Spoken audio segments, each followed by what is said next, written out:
All right. And so, again, at any moment in time, if you have any questions, feel free to go ahead and just drop that stuff in the chat. And I'll be taking questions. Vanessa will also be monitoring the chat box for any questions that you guys might have.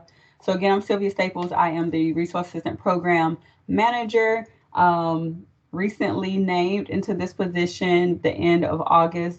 So, I'm super excited to be managing this program. I come to you guys from Region 8 originally, where I served as a regional recruiter and I co-manage the RAP program there with Kelly Bar Karzik in Region 8. And so now I'm new to the staff, and yeah, I'm super excited to be serving as the program manager. So, what is RAP? So, RAP was established in 2016 in the Forest Service, and it's a rigorous and immersive paid experience for those individuals interested in conservation, natural and cultural resources, environmental management, research and development, and other career opportunities. RAP prioritizes the engagement of current students, recent grads, and especially those from minority serving institutions and underrepresented populations. So up to date, we have engaged over 800 plus RAs. So again, like I said before, the program is definitely continuing to grow and expand, and we're super excited about that. So some of the objectives of the program is to attract and retain a diverse and inclusive workforce. As you guys have heard in different meetings, how we are wanting to recruit and retain and have a workforce that reflects the populations that we serve. And so RAP is a program that was intentionally developed for that sole purpose. So as I stated before, we are looking to recruit those from underrepresented populations, including women. So we kind of prioritize and preference those, and as well as recent grads. And of course, I did say students, current students, but we try to really target recent grads because we do try to help them to understand that although this can be viewed as an internship, you are required to work your 40 hours. It's a real job. And so we have seen that it has been sort of challenging for those that try to work in this position as an RA as well as go to school. But we have definitely engaged those that are still within their bachelor program, master's program, as well as PhD programs. And so, the objective of the program, we recruit these folks, give them a good experience, very hands-on, very meaningful experience, and also provide that high level of mentorship and guidance that they need. Promoting career exploration. We don't want this program to be viewed as another program such as some of our seasonal workforce, as well as pathways and PLC. We have money that is dedicated to professional development that's all built into this program. And so as you start to think about how you're going to manage your RA, you really think about that developmental piece and everything that that person might need to be able to develop professionally and as an individual, and not just in that position that they're working on, because they may not be hired with you. They may be hired somewhere else. And so you want to make sure that at the end of the program, this person will be competitive and be able to either be directly appointed to a position or be able to qualify for a position when they apply for them. So some of the benefits of the program is they do receive a stipend, and as you guys know, because you provided the funding, all of the benefits that I will talk about the is all built within the overall cost that you provided the funding for. So there's no need for any additional money to be added unless you decide to extend your RA at the end of the program, and we'll talk a little bit about that later on. But just to kind of cover the benefits so that you are aware of this, and you will find all this information in your mentor guide. But they do receive a stipend. Our base stipend amount is going to be $500 a week.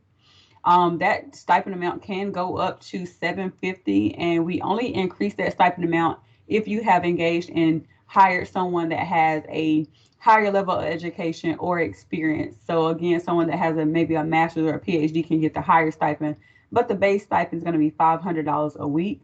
They also get $1,000 a month for a living allowance, and that is whether they are in person or virtual, they still get that $1,000 a month as a living stipend. And this is just to kind of help offset that cost of living wherever they are, because as you know, $500 is not a lot of money. So we do try to provide as many benefits as possible.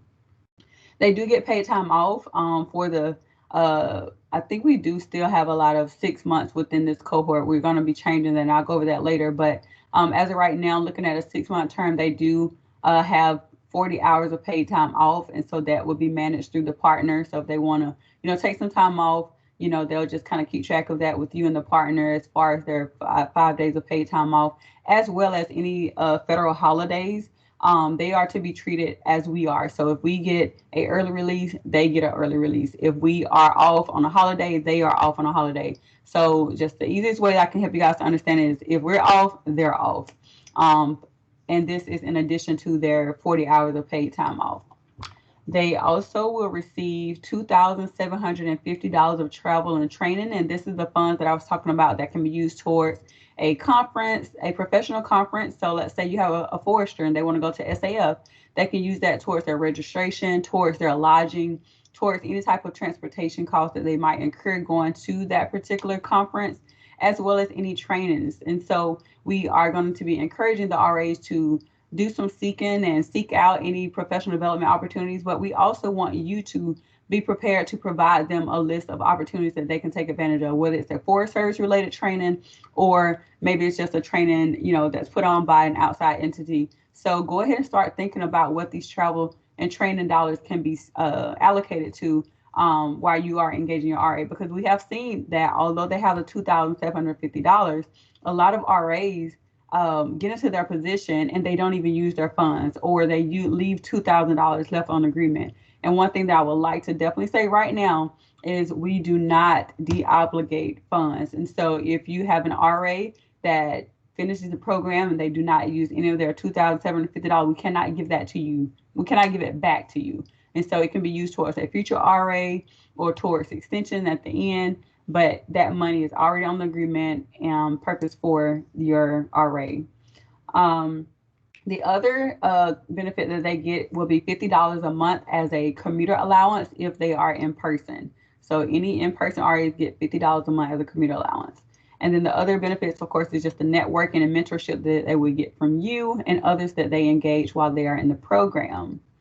Last but not least will be the authorities that they receive when they finish the program. So in completion of the 960 hours, they will receive a certificate, the RAP certificate. The RAP certificate gives them two special hiring authorities. The first authority that they receive will be the direct hire authority, meaning they can be directly appointed into a position without further competition.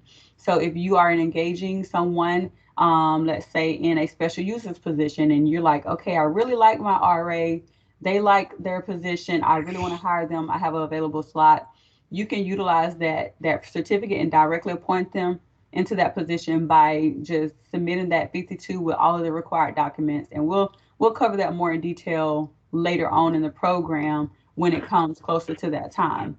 The other authority that they will receive will be the non-competitive hiring eligibility, which of course, as we all know, that just kind of gives them that merit status. So they are able to go to USA Jobs and apply for positions that are posted for special authorities that they normally would not be able to apply for. And now they can. So they can either be directly appointed or they can use the non-competitive and apply through USA Jobs. And their certificate is good for 2 years and can be used as many times as they would like. So they can use it for a temp, term, or permanent position. So let's say your RA finishes, they can use their certificate and go into a temporary job or a permanent job or a term job. And, they can work a little bit and use it again in another position. And then let's say they now are ready before their 2 years are up to go into a permanent position, and then they can use it a third time. So again, they can use as many times as they would like within that 2-year eligibility window. All RAs are at least 17 years of age and are U.S. citizen or permanent resident, and they will have at least a minimum of an associate's degree. And so, again, going back to the issuance of the certificate and how I earlier stated that we can engage current students, if we engage a current student and they finish the program prior to completing their degree, they will not be receiving their certificate until they complete their program. But if they already have a degree from another program, they can receive it. So they must have a minimum of a associate's degree to complete the program and receive the certificate. So the program delivery through the cohorts. And so I talked about earlier how you guys, a lot of you have a 6-month RA. In the future, Starting with our June cohort, we will now just be engaging 8 or 12 month RAs. And the reason why is because it typically takes about 6.5 months for an RA to complete the 960 hours. However, when they are going to be converted or appointed, it usually takes about 2 months roughly to get through the hiring process.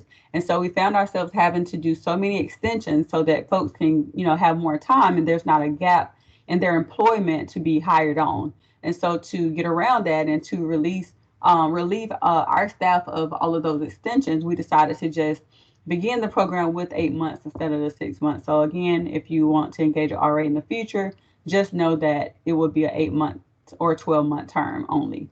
We are engaging two cohorts annually. We had a cohort that started in April of this year. We just started one in September of this year. Of course, you guys know this next one will be January, and then the next one will be June.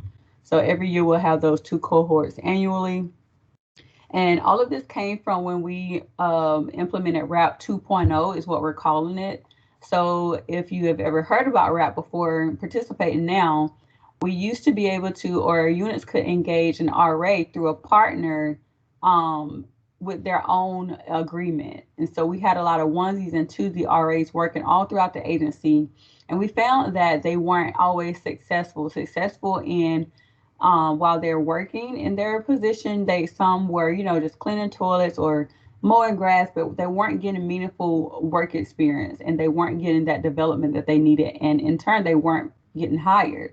And so the WO decided that they would like to better manage the program and monitor the program to ensure success, amongst some other things. And so now the WO manages the program on national agreements. And we do have some regions that have regional agreements with the RAs, but it was just to kind of help streamline the agreements and really to help facilitate and increase that outreach and the recruitment. And so we also take care of all of the onboarding and the orientation for the RAs. So that's nothing that you will have to worry about with this cohort or future cohorts. So just looking at some of the roles and responsibilities, these are the game players. These are the major roles within this program. So again, as I talked about the WO, we take care of all the agreements, all of the onboarding, ordering of the computer, creating those profiles, making sure that they have access to all Forest Service programs before they come to you, and so that by the time they get to you, they're just ready to go into work. We take care of all the reporting and all the policy and just implementing the guidelines of the RO RSA liaison. They help to approve the RA proposal. So that's the person that you submitted your position to in order to be a part of this program. And they are going to play your middleman. So anything that you may need, you can kind of go to them first before coming to the WO. But if it's something that needs our immediate attention, you can definitely come to us. But your liaison is your immediate support person for all things on the Forest Service side. And again, they're going to be there to help talk to you through the funding, the networking, and they're also going to be the person that issues the certificate at the end of the program and just to kind of help to oversee the compliance of the program. Our partners, they are responsible for all of the outreach and recruitment and managing those benefits. So all of those program dollars that I said go towards the living allowance as well as the training travel. All of that is managed through the partner. So any travel that comes up or any training, the RA will just notify their partner organization program manager and let them know, hey, I have this training coming up that my supervisor would like me to attend. These are the dates, this is the cost, and the partner organization will take care of that.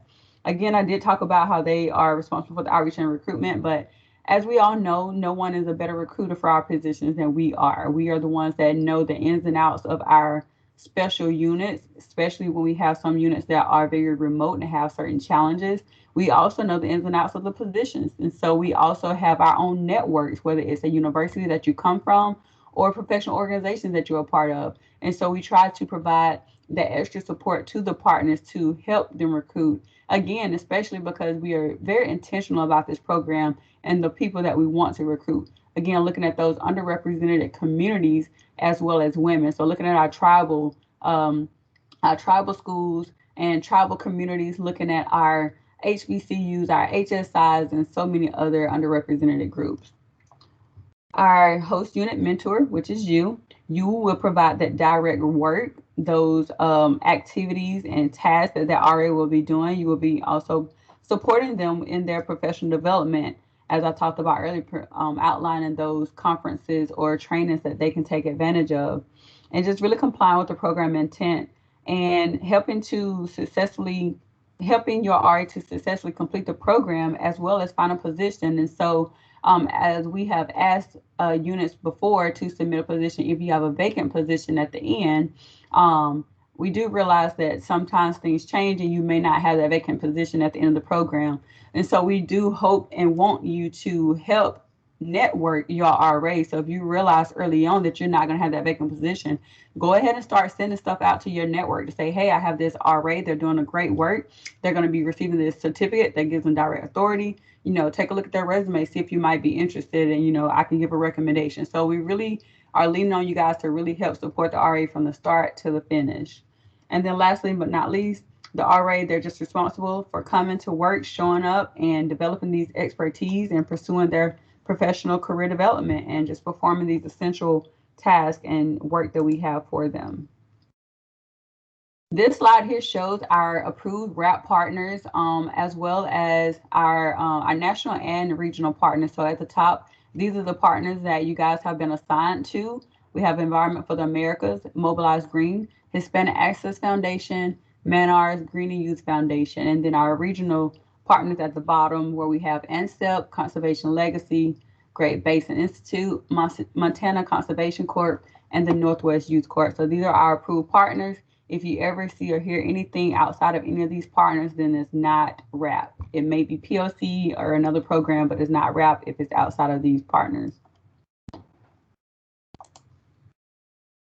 I talked about that living cost, but this kind of gives you that quick snapshot of that breakdown. But this, of course, shows the 8-month base cost. Some of you guys do have 8 months, some of you have 12 months, some of you have a 6 month. So these numbers could look slightly different. But this just kind of gives you that breakdown of where the funding goes to. So you have that stipend, you have your FICA, you have the train and travel, your housing allowance, that's a monthly, that $50 monthly commuter allowance, the recruitment and outreach fee that we pay the partners to do all of the recruiting, health insurance. Your RA will be eligible to opt in or opt out of that health care. And then, of course, the last one is that background check. But just to go back real quickly to that healthcare cost, again, just like all the other funding, if your RA comes in and they decide that they do not need or want insurance, they are able to opt out. So this additional money that we have allocated to insurance can be used towards something else. So again, once you get to the decision time to extend your RA, we can go to the partner and say, what funds have my RA not tapped into? Did my RA opt out? And they could say, yes, your RA opt out. So now you know that you can tap into these funds to go to that overall extension amount, as well as if you have a virtual RA, you know that they won't be needing that commuter allowance. So you can add that as well. So again, just wanted to kind of give you guys that breakdown and just kind of explain that a little bit. And we'll talk more about that extension stuff and if you need those funds when that time comes. But this just again just kind of shows that breakdown of that overall cost that you guys had added. I'm just gonna go through some of this other stuff really quickly. This just kind of shows you guys some of our hiring rates per fiscal year. Of course, we still have a long way to go. We've engaged over 800 plus RAs, but as you can see, we've only successfully hired 283, and it's for a number of reasons. Some RAs decide to go to grad school. Some RAs decide that they, want to take a break and, maybe go and work for another agency or another department. They want to do some seasonal work before they convert into a permanent position. Or they just seen that the Forest Service just wasn't a good fit. And so we've had a number of reasons why RA may or may not be converted into their position, or if they just didn't apply using that non-competitive. So of course, as you can see, the green reflects the PLC numbers, but the brown reflects the RAP DHA, the direct hires that we have had.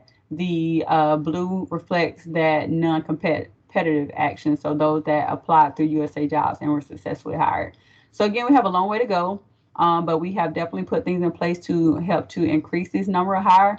The other challenge that I'll go ahead and mention that we've had in the past, you guys, have been HR, just understanding and being familiar with this new authority that we have in place. And so it's been a learning experience for mentors, for hiring managers, for HR. We're still working with policy to even implement the tool, the action that we'll need as a 52 for RAP DHA. As of right now, we are using the Peace Corps 52 action to cut that 52 when we are going to use the DHA. But hopefully soon we will have our own RAP DHA tool within the e-tracker request. Most of our hires have been at the GS5 through GS8 level, as well as followed by the GS9 through 11. Most of them have had at least a bachelor's degree, some master's degrees, and some of our positions, or most of our positions, have come from our mission critical occupations. So civil engineers, your program managers. We've had a lot of special use folks to be hired, a lot of admin. We've even had law enforcement officers as well as law enforcement admin to be hired.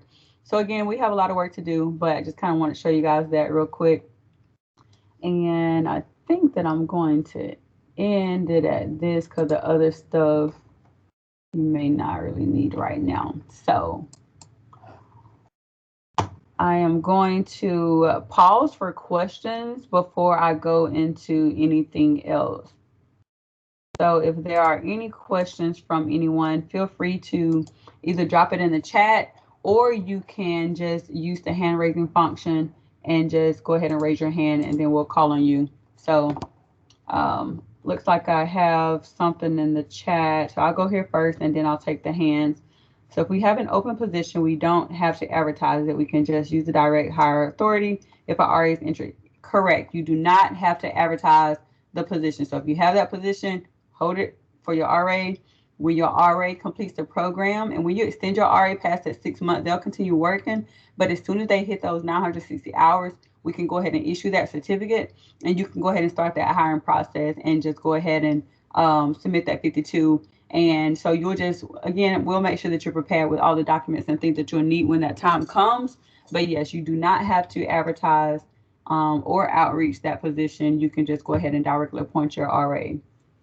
This is a 12-month cohort. So the cohort, this current cohort that's starting in January, will consist of some 8-month RAs, some 12 months, and some 6 months. Because again, when we first started the program, we were focused on 6-month terms, but then we decided to change it to 8 months so that we can get away from the extension process. But there's a mixed bag here. Laura, yes, I will share these slides with everyone. You have a list of the liaisons we should be working with when we have questions. Yes, we'll also provide that to you. And when I say the word liaison, for some of you, it could be a different person. Most of the liaisons are going to be your regional volunteering services coordinator.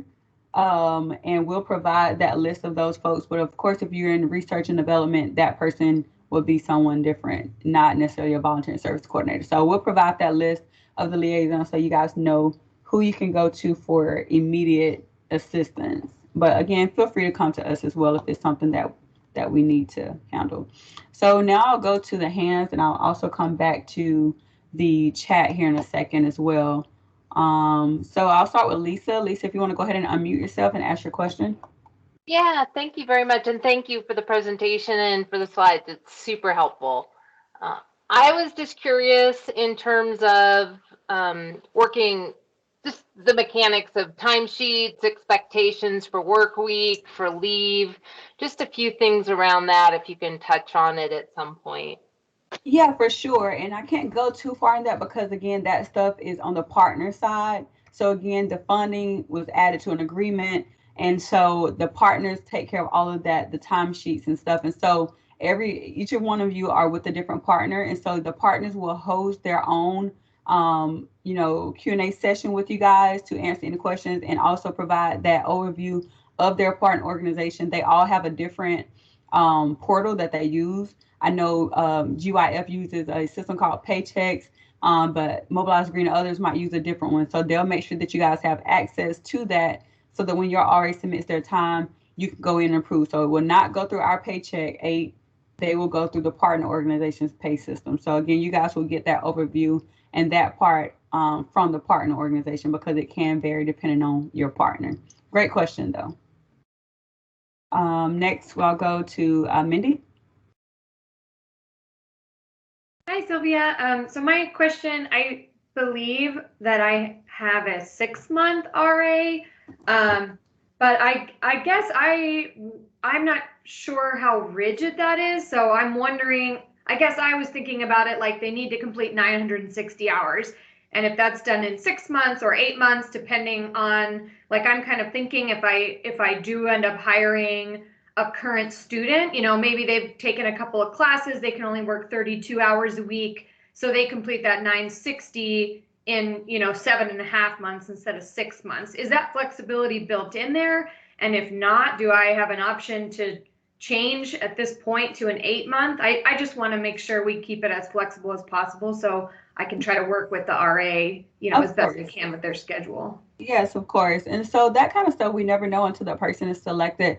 So let's say you do select an individual that is in school, and we do have to provide some flexibility. We can, as long as you are willing to be flexible, we're willing to be flexible. And so again, we have had RAs that, for instance, we just started cohort in September.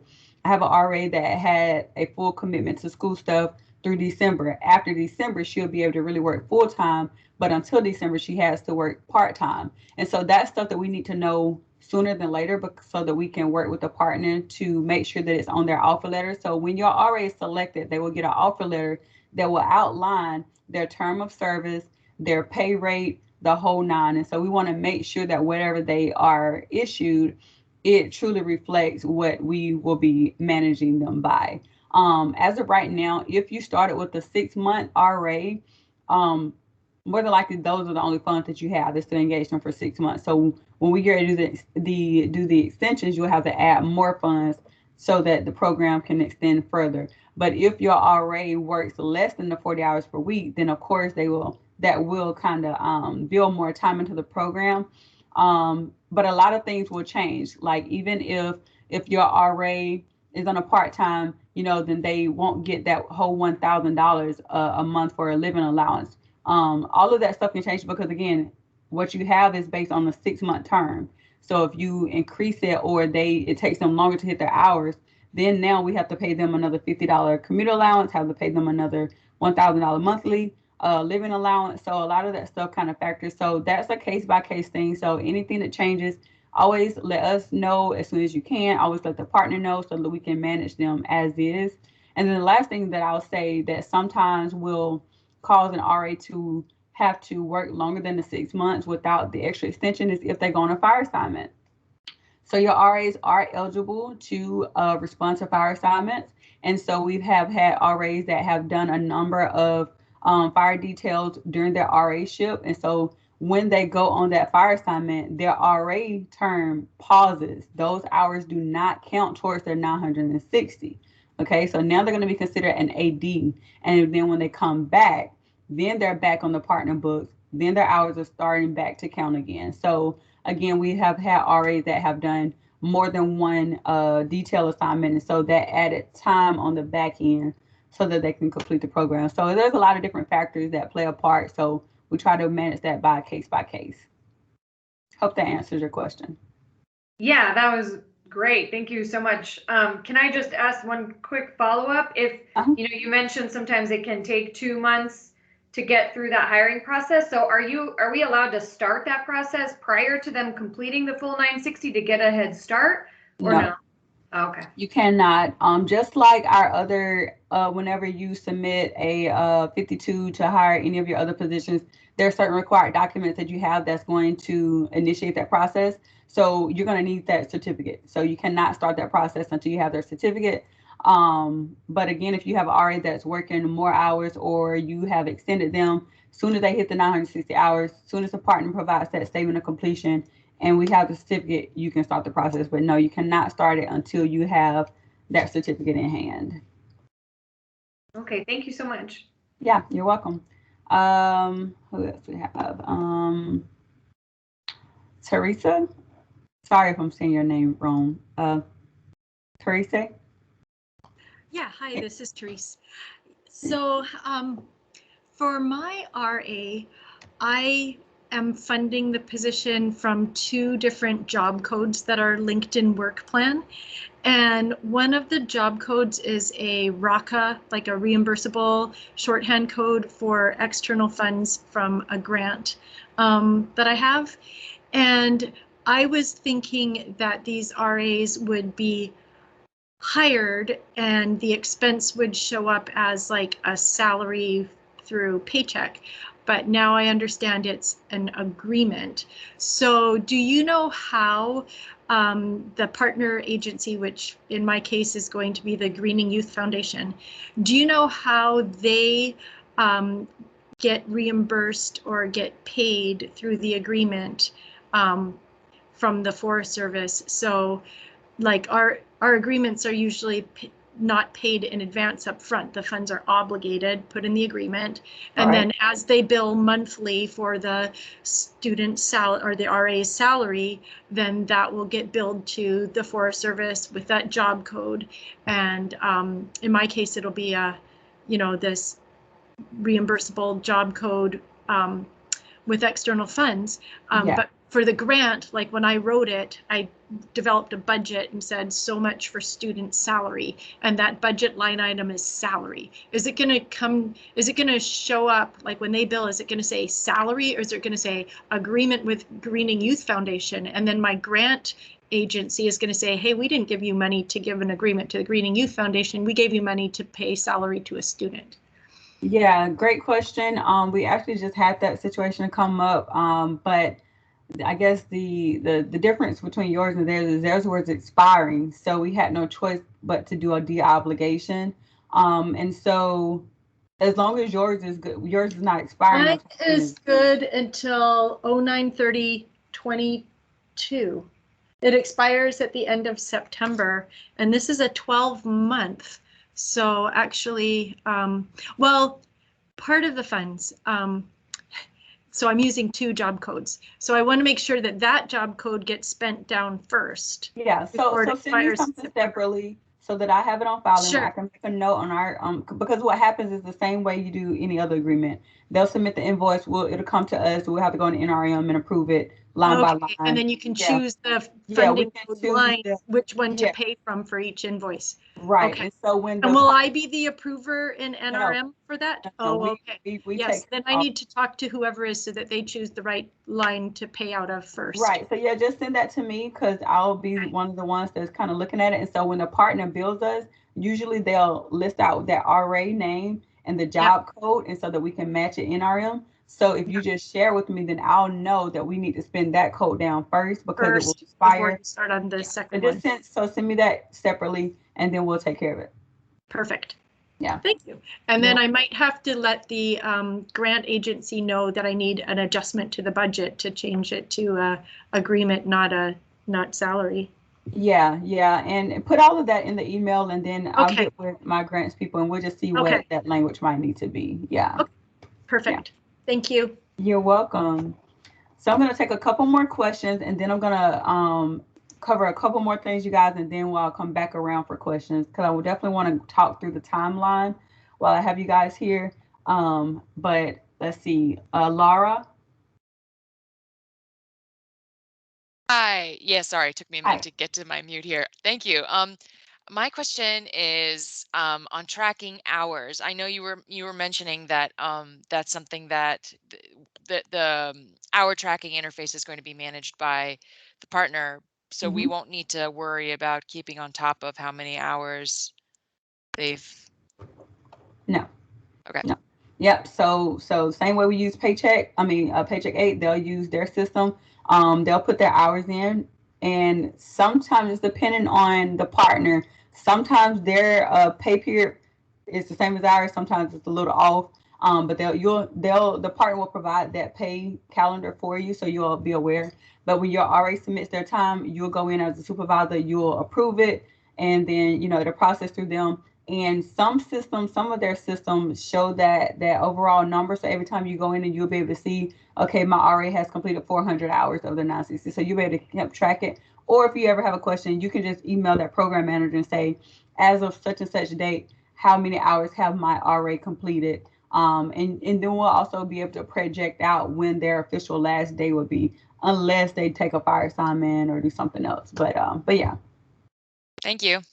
you're welcome. All right, Deidre. Hi, yeah, I have I think just two quick questions. Uh-huh. The first one is, do you ever have a situation where somebody doesn't apply for a position? So like maybe somebody doesn't apply to be a resource assistant on my forest. Does that ever happen? We have had some units that have been a little challenging with recruiting for. It could be because it's in a very remote location. It could be because the unit had some special considerations, like they might have wanted someone from a tribal community, but the partner was unable to recruit from that particular group. And so all the other applicants, just didn't fit that.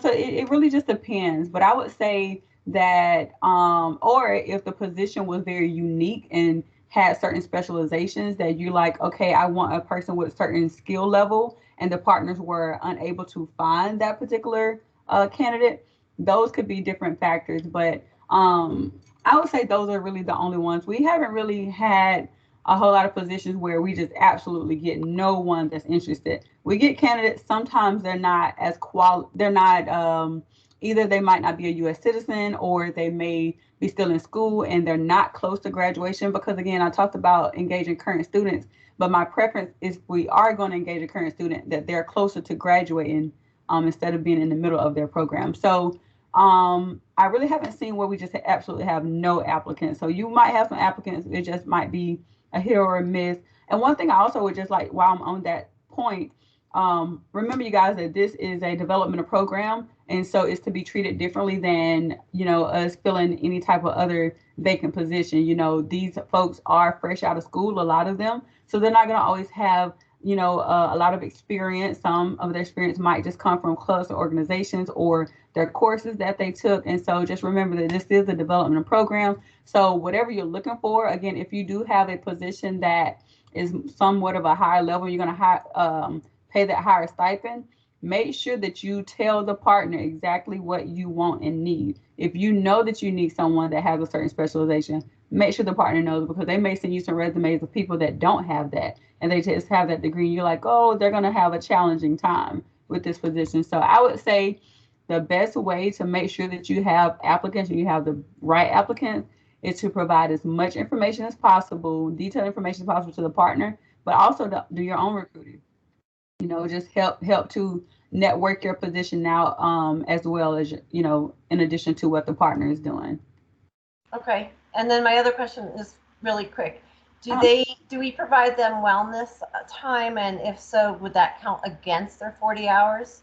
No. So they are not entitled to, that type of benefit. That's a benefit to us as an employee. And so the RAs, even though they do get that, the holidays off like we do, and the early release and stuff like that, not everything is the same for them. Even like, what I was gonna say, I lost my thought. But yeah, they're treated different. They're considered a contractor per se. And so they are treated like contractors unless it's to do with leave. Okay, thanks. Yeah, no problem. All right, so I'm going to pull up the timeline that I shared with you guys. If you did not receive that email from me with that timeline, please let me know. This has also been shared with the partners, so the partners are well aware of the timeline. I know, again, that there's been a little bit of a concern with some of the dates on the timeline, but I wanted to talk through this. As I stated, you guys, before this position, I was in Region 8 as a recruiter, as well as I spent a lot of time on core teams for all of our collective hiring events.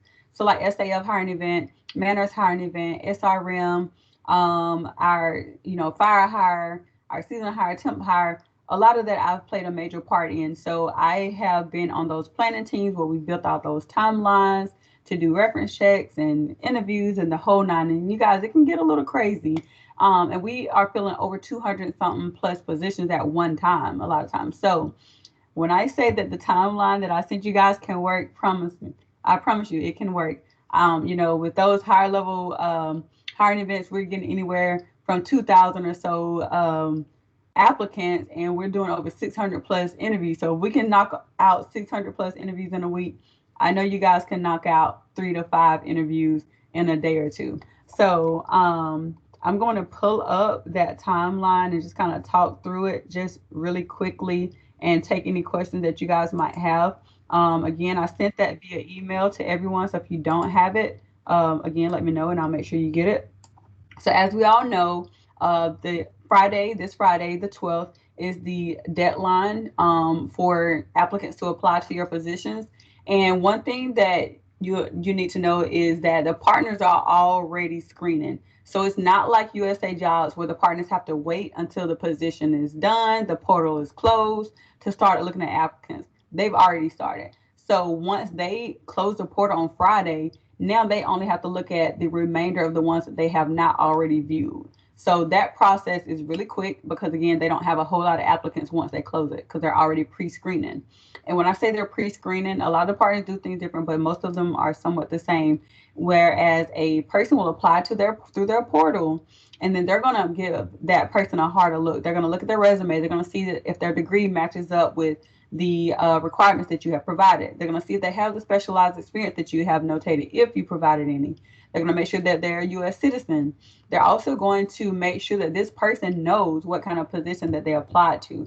A lot of times folks are just interested in the position. They don't care what it is. So they're just applying here, there, everywhere. Our partners are going to make sure, hey, do you know that you applied to a special uses position? Do you know what special uses is? Let's talk through this. And when they talk through it, if this person was like, yeah, never mind, I thought this was something different, then that's that opportunity for that person to be eliminated out of the process, and then they can move on with those folks that are truly interested, are qualified for your position, and they will move them forward. So the partners again will be finalized at screening November 15th through the 18th, November the 19th, and this you guys could get this sooner than the 19th, but November the 19th, the partners must have those resumes to you. Again, totally different than USA Jobs, whereas if you've been on a panel, you're going to get a whole applicant package with their resume, their transcript, their assessment question, all of that. You're not going to get all of that. Only thing you're going to get from the partner is a resume. Okay. A lot of these resumes are 1 page, maybe 2. They're not your normal federal resumes because most of our RAs don't even know what a federal resume is anyways. And so the partners are responsible for providing you 3 to 5. You will not get no more than 5. So again, don't worry about thinking you're going to get 15 to 20 applicants to look at. You won't. You're going to get 3 to 5 resumes. Once you receive those resumes, go ahead and set up an interview. If you know you want to just interview everyone, go ahead and call them up and say, hey, my name is such and such. I would like to go ahead and set your interview, set up the interview, and then go through the resumes. So don't wait until you went all the way through the resumes and then set up the interview, because time may not be on your side. So just kind of sharing with you guys some tips to be able to get through this as quick as possible. When you set these interviews up, these RAs will also be notified by the partner as a heads up. Interviews will take place around this time. And again, I shared this with the partners so that they can have the information up front. Again, in my best practices with hiring events, it's best if we provide as much detailed information on the front end to all parties involved, so that people can be able to schedule live events, right? So if the RAs already know, or the applicants already know that they're going to be having interviews on the 22nd or the 23rd, they're expecting that call. In the past, we have not had an extensive timeline, so RAs just get a random call. Oh, okay, thanks. I have an interview. Okay, on what day are we going to schedule this? And so again, it just helps for you to plan better, helps for the RA to plan better, as well as the partner. One thing I'll share about the partners when it comes to interviews: some partners like to be included in the interview, other partners don't. So just depending on which partner you get, the partners might say, schedule interviews, let us know who you select. Other partners might say, schedule interviews, let us know when they are, send us the invite, and we'll join. So it's not to say that they're going to take over your interview, because it is your interview, but they just want to sometimes listen in just to make sure that it is a fair and equal process.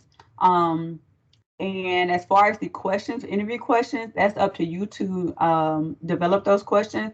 Again, this is a development program. Folks that are fresh out of school, they do not have to have some of our type questions as employees when we're applying to those higher level GS positions. Basic questions. I will provide you guys with some basic questions that you can add to whatever you might have, as well as sometimes the partners have a series of questions that they will sometimes provide you. But again, it's up to you to develop those questions. And again, it doesn't have to be like our normal hiring process. You can have 5 questions, you can have 10 questions, just asking some basic things of that RA so that you can get a feel for them. Once you get through that and you make your notes and you make your selection, you'll pass that on to the partner. So you will have to get your selections into the partner by the 24th close of business.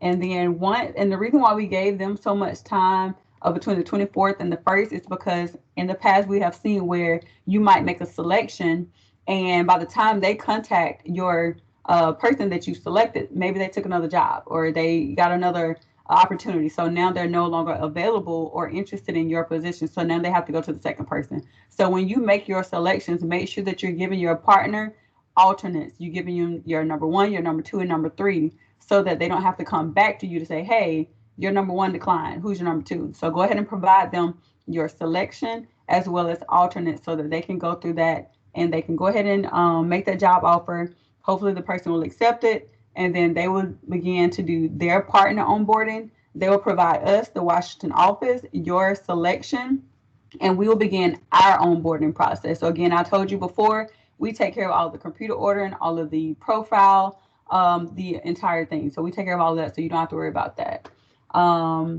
Excuse me, yeah, sorry, just I believe you're sharing the other screen. Oh, I'm so sorry.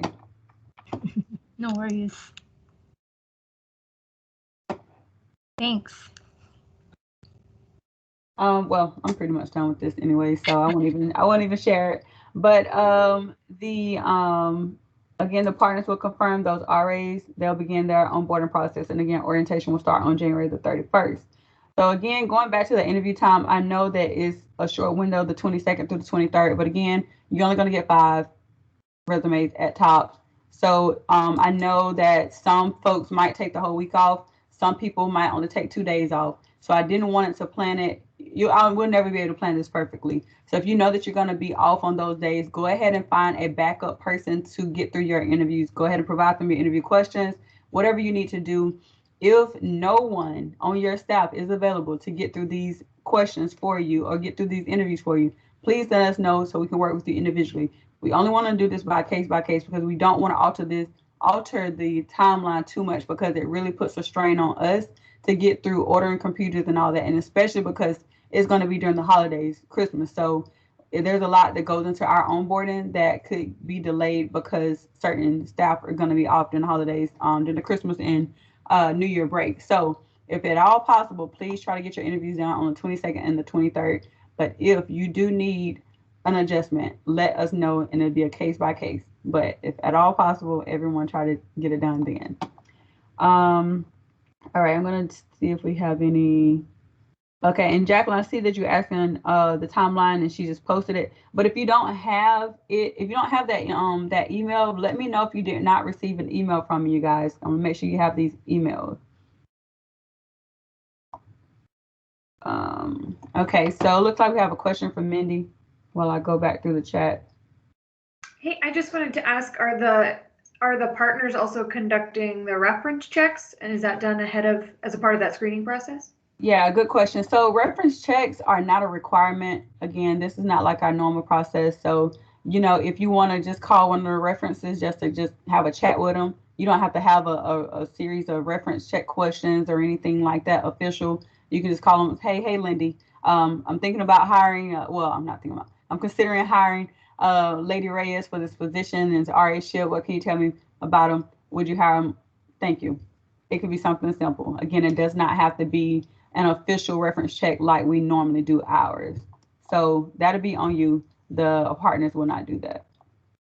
Okay, and then are we required to interview all the candidates that the partners submit to us? No, you're not required. If you go through your 5 your 5 resumes and you see that only 3 of them really look like someone you would like to hire that you're interested in, just interview 3 of them. The other ones you do not have to interview. They're only there to be considered. But we would like for you to have at least 3 just so that you can have some alternates. Okay, thank you. Yeah, no problem.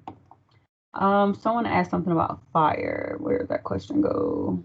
Oh, well, David, I'm interested in written best practice or advice for mentoring a 100% virtual RA. We'll have more sessions, another session after your RA is selected and before orientation. But we don't have anything that's just kind of written out as best practices. You know, we can share with what other mentors in the past have done or some of the things. But the thing that I will say is that if you are going to have a virtual RA, try to be creative in your engagement. Try to invite them to staff calls. Try to have a lunch and learn. Try to do a happy hour coffee social, something so that they feel involved, so they feel included. Because RAs, a lot of them, this is their first job opportunity, and so they're super excited. But COVID has really presented some issues and some challenges where they don't get that full forest service experience. So we definitely don't want it to be where they only hear from you through email and they have a task. Show face, try to involve them as much as possible. But again, we'll share more information and stuff. And also the partners are also going to be doing workshops and things on a continuous basis as well. Okay, great. Thank you. You're welcome. You're welcome. Again, I'm going to have another webinar, you guys, once your person is selected so we can talk more and more. I want you guys to also feel like you can contact me at any point in time. But it was important for me to do this prior to your interview so that we could talk through the interview and the timeline and all that kind of stuff. Fire assignment, opportunity comes to the Forest Service. Are they paid through the Forest Service? They're considered ADs, so they'll get paid as ADs do. Does that work? They aren't in Paycheck 8. So yeah, they're considered an AD. So the same way we process ADs, paperwork, and paychecks, that's how they will be. This comes out on Friday, interviews to follow on Monday, and selection on Wednesday. Yes, Lisa, I know that it's a tight window. But like I said, you may get your resumes before that Friday, but whenever you get it, go ahead and set them up, and you can spend the other time going through the resumes. But yeah, it's not like you think. And when you guys get these resumes and they're one page and there's not much on them, you'll see what I mean for some of them. Yeah, no worries though. I mean, you gave us plenty of warning so we could plan around that and make sure we had people lined up to help. And I'm working with my team to do that. So thank you very much. Awesome. Thank you guys so much. And like I said before, just in my experience with higher level collective hiring events, the more information we can provide, even applicants, because especially this also helps to ensure that they stay interested in your position. Because as we know, sometimes our processes take so long that by the time a person has applied to the time that they get an interview and get selected, it's such a long window that they're like, when am I going to hear from these people? So it kind of gives them that surety that, okay, the Forest Service is going to be doing an interview on this day. They're going to make a selection on that day. So it gives them something to look forward to, as well as if they're considering other options, you don't want them to take another job because they don't know if they're going to hear from you. So if they're considering other opportunities, they know they're going to have the interview on the 22nd, then they can negotiate other opportunities. So it really helps everyone in the long run. And so I guess I really appreciate you guys being flexible and working with this timeline. Are there any more last minute questions? How about background checks? Background checks will be done through us. As you see, you guys, in that it's already built into the program where we take care of the background checks. So by the time your person comes to you, they're going to be ready to start working. All of that is going to be complete. So again, start building out those plans, those training guides for your RA. We'll provide in your mentor guide, we'll send out a mentor guide that you guys will be able to utilize to just kind of learn more about the program. And I know we're out of time, but just real quick, if you guys can stay on, I'll show you this one last thing that each of one of you will receive. And that's the mentor guide here. So we'll send this out to everyone, this mentor handbook, and it just kind of outlines all of the program details. So any of your questions that you might have, you might be able to find it in here. So we'll make sure that we send this out to everyone. It has some the roles and responsibilities. You go down to the bottom, it talks about some of the things that you should expect before they get there. Training, the time off, travel, work plans. And at the bottom, it also has some templates of IDPs, performance reviews, so forth and so on. So again, we'll share that out for you guys to, again, continue to prepare for your RA. And we will do this again. We'll do this again. So if you did not get your questions answered, reach out to me, or you can just wait till we host the next webinar for mentors. But is there a vaccination status question asked in the application process? So of course, the vaccination piece is new. I actually have a call this afternoon and tomorrow with the pandemic team because there's been a lot of back and forth about how RAs will be viewed. They will be viewed as an employee, so they will be subject to providing that vaccination status. And so our partners are being notified to make sure that they, or have been notified to make sure that they screen out anyone that has not been vaccinated or will not be vaccinated by the time they start working for us. And the deadline that we have is not the same deadline that the RAs have, because that information is just now being rolled out for RAP, PLC, and other volunteer and other folks that are non-Forest Service employees. So that part will definitely be taken care of. Someone mentioned for you simple, simple interview questions. I will send those out. So yes, I'll send you guys a sample email questions. I'll send the timeline out again. I'll send the mentor handbook, and I'll send you guys some training plans that have been developed by myself and others in the past when I managed the program in Region 8. We have some engineering, some recreation ones, so you can kind of see how we position it. It looks sort of like a fire task book, where we have those necessary pieces of exposure and experience that they need, or anything that's additional. So anything that I send to you, just know it's not official. You can change it up and make it unique to your position with those training plans. But this is to ensure that your RA leaves well trained and ready to go in any position, whether they're hired with you or somewhere else. So I think I hit everything. But again, I'm here, you guys. Feel free to message me, email me, call me, anything that you need. I'm here to support you. So let me know what I can do for you in this process. So thank you guys so much for attending today. Thanks for staying over. And thanks for your participation and your support in the Resource Assistant Program. Super excited for you, especially you first timers. So thank you guys. Have a great day.